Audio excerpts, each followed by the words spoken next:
Is this just fantasy? Why, of course it is, and it's also a spooktacular special issue of Eerie. So I thought for the Halloween season we could bust out something fun like this. This is Eerie number 42 from October 1972. And I picked this issue, one, because it's one I have, and two, because the very front of it, what terror lurks deep inside the dreaded Ogres Castle, on page 42, so we get like a spooky fantasy story. We'll take a look at what else is in here because Eerie's just chock full of great art and hopefully some fun spooky stories. But we're going to fixate, I'm going to spend most of my time ideally on the Ogre's Castle. And this is just such a great cover. I love this crazy looking dude with his frilled collar and big crossbow. We get this thing, whatever it is, hunched and everything with a big axe. Got skulls, goblins, this indifferent looking lady, and this guy who's trying to deal with it all. Real nice painting, cover by Luis Dominguez, and it's a lovely, fun cover. But let's go ahead and hop into this Spooktacular special issue. Why is it a Spooktacular special issue? I don't know. So the first story we have is a mummy story, which there's not a whole lot of great mummy stories, and most of the great mummy movies are called The Mummy. There's the original one from 1932 with Boris Karloff. There is the one from, I believe it is the 1950s, like late 1950s, with Christopher Lee, the Hammer one. And then, of course, there's the one from 1999 with Brendan Fraser. All three are great and great fun in their own right, and different takes on similar material. There's some similarities, of course, some overlap, but if you're looking for a mummy movie, just look for something called The Mummy that isn't starring Tom Cruise, because that one sucks. Some, nice, I always love, like how tone is handled in these things, and sometimes it's hatching, and sometimes it's a gray wash, like the nicely referenced Egyptian art. Great looking mummy here. I bet you that's taken from that's inspired by a photo at the very least, of a real mummy. A lot of this looks like it's been taken from probably like a National Geographic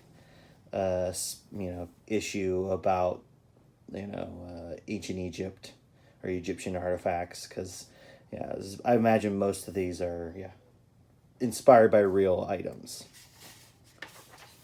And here we have what I feel like the mummy genre does not have enough of, which is crossover. Here we have a mummy werewolf. Only in Eerie, folks. And this guy just hits it with a stick with a silver handle. I mean, that's stealing from the Wolfman. But, honestly, quite frankly, I could deal with a whole comic based around this concept of a werewolf mummy. But you know what? That's the thing about these Eerie stories, is that they're quick and dirty, done in a short amount of time. And here we have a nice story called Blood Fruit by Johnny Craig, using some nice gray washes in here.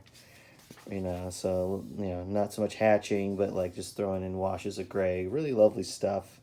But god damn, even a guy who's doing the art and the writing can't stop putting so much words in there. Like, this is a word wall. This is what I don't necessarily miss about the old days of comics. Is a lot of word walls. Because they're trying to get so much story down in such a short amount of space that to compensate, they just dump a lot of text in there, and it just kind of edges out the art, and there's nice stuff happening in the art. Like, I don't know, like there's nice, this is a nice image right here of him, digging. And I even like just the handling of, the texture in the background. Like the art, when you can see it, is nice. It's just that everything, is just worn out and are like buried by mountains of text. Great expression right here. And you got some spooky stuff happening. Great passage of light. Great usage of lighting everywhere. Like, yeah, all around. Just great use of light. I love the splashing in here. That just looks great. Yeah, so like when the art's allowed to shine, it looks great. But yeah, there's a lot of text and also a big monster. Which, yeah, this is a great sequence here. Being in the mud here and seeing just a big eye and this thing coming out at you. Yeah. Legendary cave god. I mean, it's pretty spectacular. And of course you got Uncle Creepy here, which is, well designed, lovely character. And looks great, Johnny Craig. So I love this matter-of-fact tale with Dan Adkins and Archie Goodwin that's just got dinosaurs in it. Look at these roots. Look at this great swamp, the swampy roots. This awesome looking dinosaur. Like, I just eat up this stuff.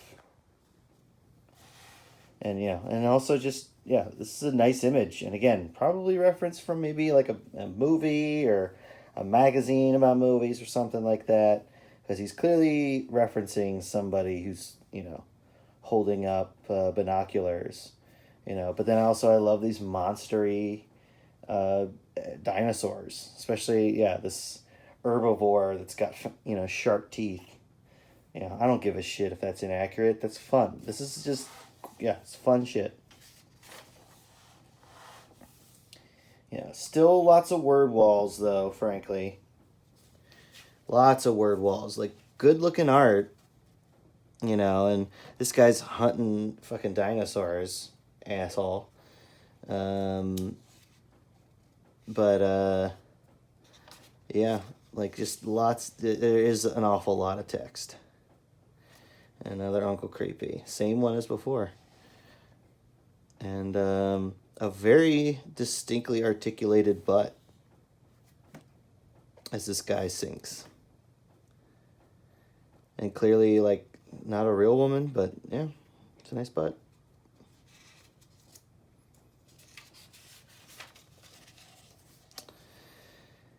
Oh man, this great Western tale here. And I really, John Severin is really doing some good stuff here. Really nice hatching, use of like zipatone to get just so much dimension in this. This is, so far, probably the best done art-wise.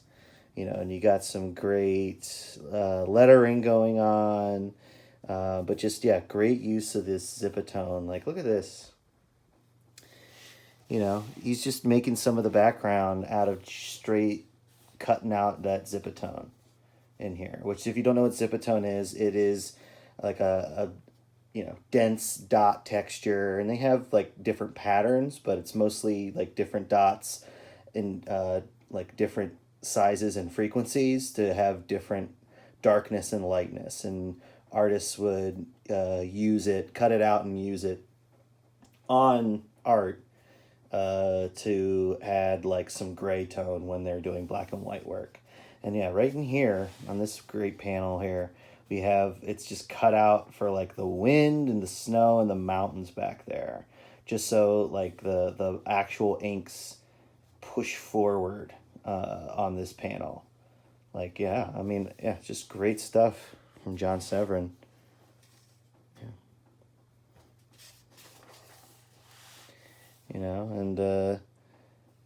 And in hot times like these, I like seeing a winter scene. And this guy horrifically hung up on a tree branch.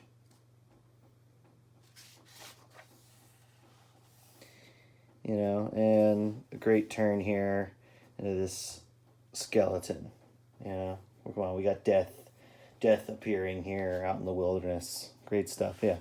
Zip, yeah. Then that just straight tone for the background there.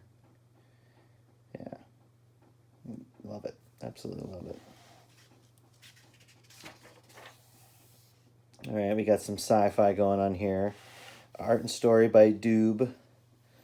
And some interesting, you know, yeah, I love the composition of this page, and I also like the lettering design here for the titles, the ship here. Yeah, it's just a short little sci-fi story, and I'm guessing that the twist is that they are showing up on Earth and that they're aliens or robots or something. Yeah, classic twist. There's a great one. There's a great Al Williamson, The Lighthouse. So I'm mostly just going to talk about the art here because here we're using like a different kind of like zipatone pattern. It's this kind of mottled texture, and I really love how he's got the cutouts for the lights, but he's using it for the kind of dark, hazy area near the lighthouse. And then, yeah, this is a great panel here. Look at this great passage of light coming from that lantern. And again, great for composition as well. Yeah, and he's using all sorts of tones. Like he's using a completely different one here than here than here. And yet it just makes for a really interesting dynamic page. And I also love simple things like this, where he's got no tone whatsoever. Yeah, great uses of black and white. And also just simplicity, you know. I don't need too much articulation to know what's going on there. And sometimes it's just straight up cross hatching. Like in here. Yeah, with Al Williamson, you're always going to get, you know, just solid composition, great storytelling, and yeah, amazing figures. Yeah, look at that ship. Again, you know, they're you know, the files that they had for all the different references that they needed to get stuff right is amazing. And this is just a great panel. It's extremely expressive.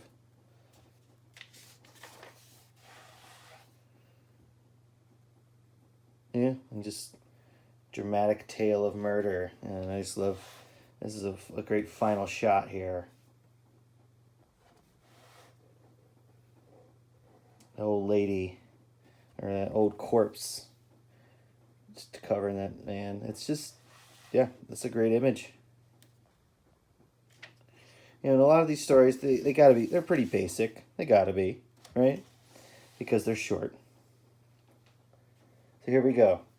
Got the Ogres Castle by Angela Torres and the story by Archie Goodwin.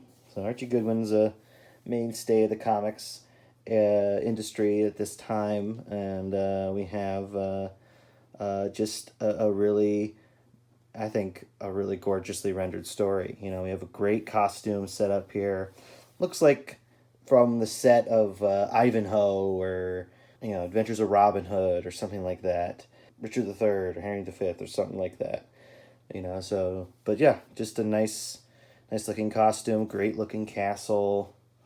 You know, but then we know it's fantasy is, you know, we have, well, one, we have the promise of an ogre as one, but we have this person here, which, you know, not necessarily a fantasy creature, could just be a small person, but, you know, but never know.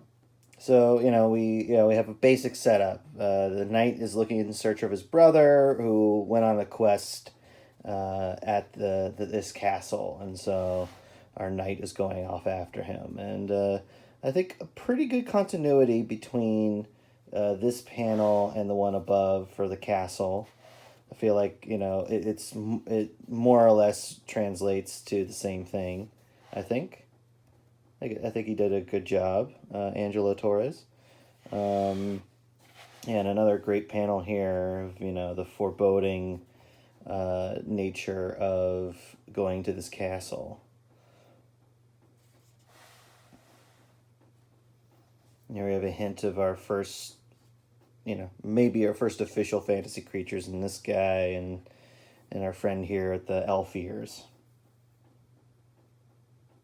And I like the use of the thought bubble. I know the thought bubble's passé now, but I do like the use of the thought bubble instead of just a caption box, so that we know that this is where this notion is coming from, and it's not just like descriptive text, to say slimy walls and rotting timbers, but instead, like, we know he's saying it.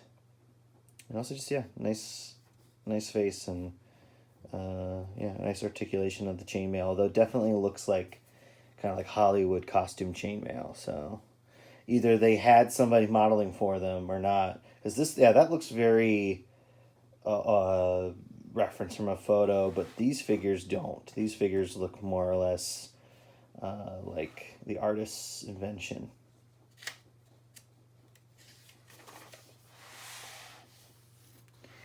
And here we have our knight trying to ride to the rescue of this lady, and he's crashed through the gate, and he's made quite a mess of things. And here comes the ogre, you could say. This guy with a big old head, he looks like Humpty Dumpty. But yeah, really interesting costume, and I like, just a nice character design. Because it's, I don't know, sometimes when I think of ogre, I think of something big and nasty, but this is not so much. So he comes in, he's trying to save that girl that he sees, and he's gonna fight these guys, and he's making his way through. Nice cross hatching back here. Yeah, just nice use of blacks spotted in there, pushing us through. And he's getting chided all the way by our ogre friend. And he gets attacked by hundreds of bats, so this ogre's got tricks up his sleeve. Like this, this nice big image of a bat, like that. Nice for spooky season. Like this long, tall panel here. I like when they break it up, it's not just boom, boom, boom, boom, boom, like little panels, but we have a variety of sizes. And it's a nice panel. It's kind of trippy even, with the stairs going up there, and then he comes out here. And so, he comes in, and he's gonna save this woman from what he's calling a demon hound. So it's like kind of a monstery looking dog. It's kind of like a dog and a cat. It's kind of an interesting little hybrid there. I love the hatching on the doorway there and back here. But she's looking indifferent this whole time. But then he like scoops her up after getting the demon dog out of the way. And then here comes our ogre again. He's got that crossbow he did on the front of the cover, and he's threatening him with it. But this knight, he's pretty good. He only has his dagger left, and he hurls it and kills this ogre. And then I like this great twist. It's a great eerie twist. That the ogre changes at the end, and it's his brother. The brother he came searching for had been turned into that ogre, and it's because she's a sorceress, and she's using the knights as a way of protecting herself to become her guardians. And so he was the best guardian until his brother was the best guardian until he showed up, and now he's the new ogre of the castle. And she's going to protect her. Pretty cool twist, honestly, and I really love that. Like, he's like, oh, this damsel needs my protection. And it's like, dude, you need protection from her. And just, I love this, simple costume design, but I also love this little tassel that she's got there, and also this great shift from like, with the, looking damselish to looking intimidating. Just great. And and a great transformation into this ogre. Really, dig it. I think it's a winner, folks. I think it's a neat little fantasy horror story. Something that I probably could have covered on its own outside of the Halloween season, but what the hell? It's Eerie, you know? I want to talk about all this cool shit. And especially because here we have a Steve Ditko story. So this is Archie Goodwin writing again.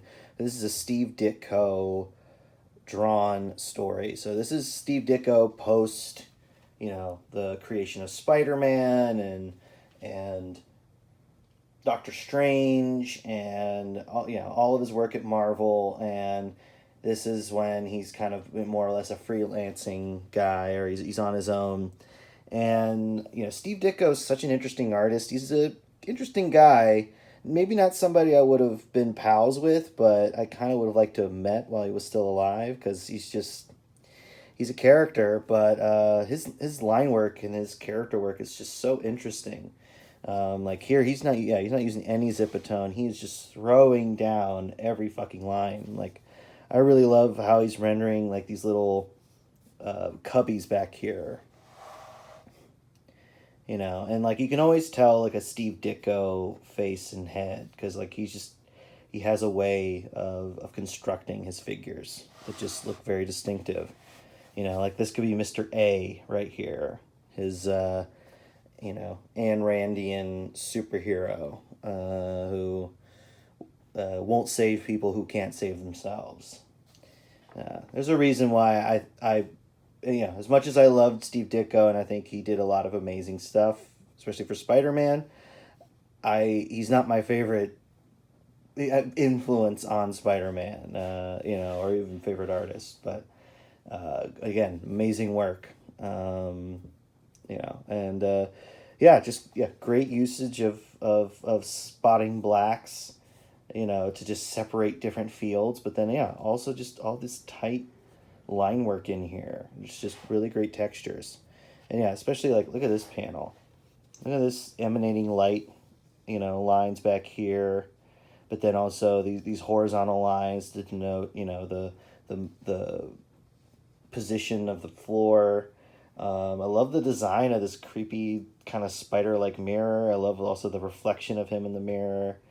This interesting doorway, and it seems like a kind of a rundown place when you look at it. But then you enter this place, you know, and then you got this big fancy armoire and a crazy border around the door.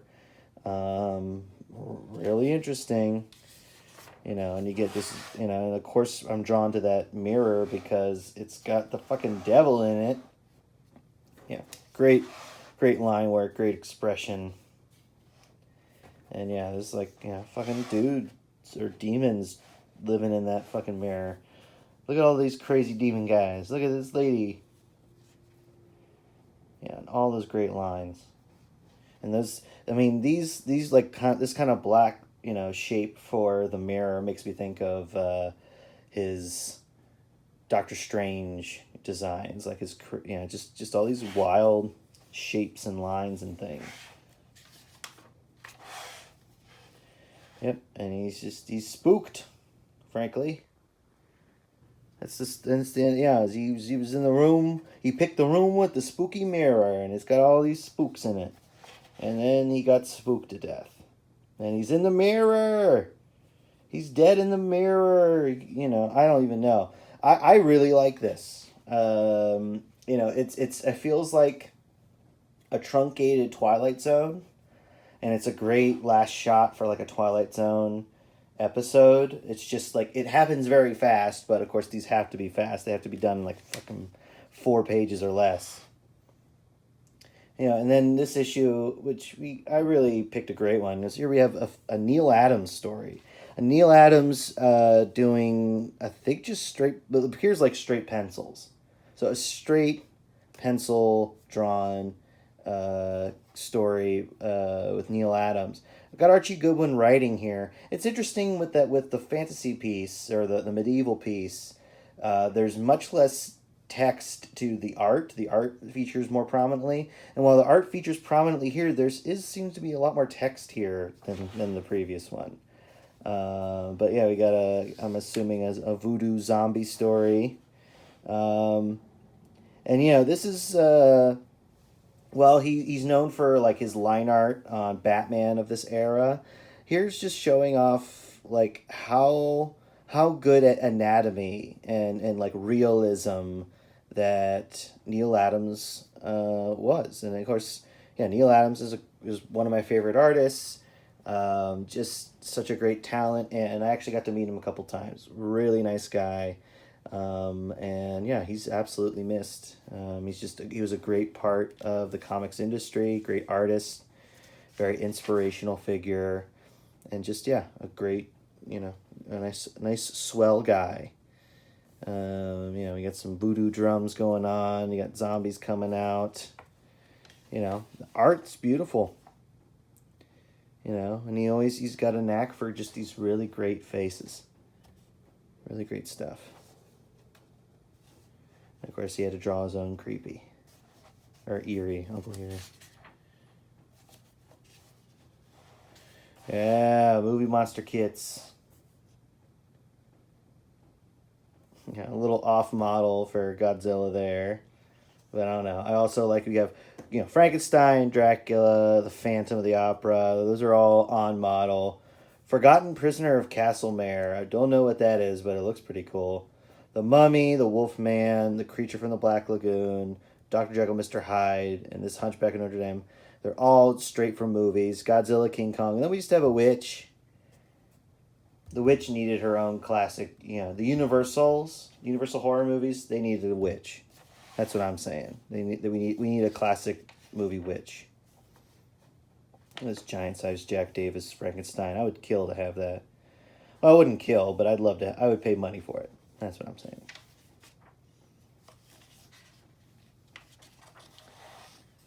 Cousin Eerie. That's what I've been saying it wrong, folks. I'm sorry. Uncle Creepy's this guy. Cousin Eerie is the guy we've been seeing. And look, we can't go a single episode without seeing Conan. What is this? Conan's everywhere.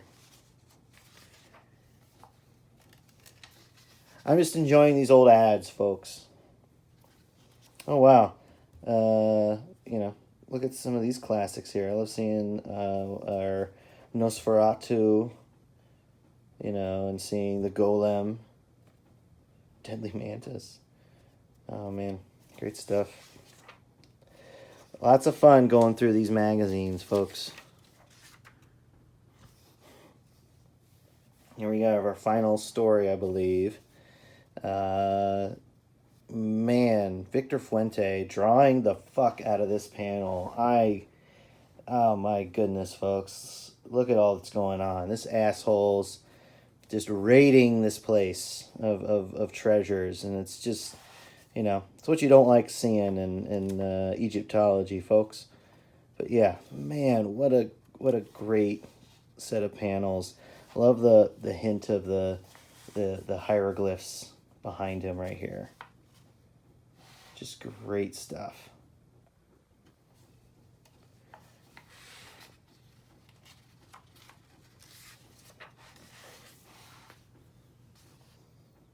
Yeah. I wonder if greed's going to pay off for these guys.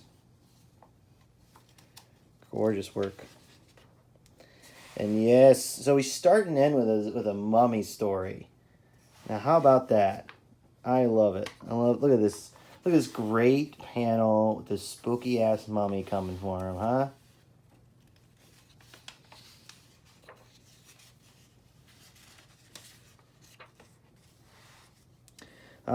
But surprise. This wasn't a real mummy. It was just this guy, and they're stealing all the money for themselves. What assholes. But then look, is it a real mummy? No, it's the second fake out. But oh shit, they've been poisoned and they're all dead. I mean, look, how about so many twists and turns in a single story? But goddamn, this art is amazing. And I especially love going across two panels here and keeping the same composition, but just like moving it along. Really love that stuff. But yeah, great stuff from Cousin Eerie.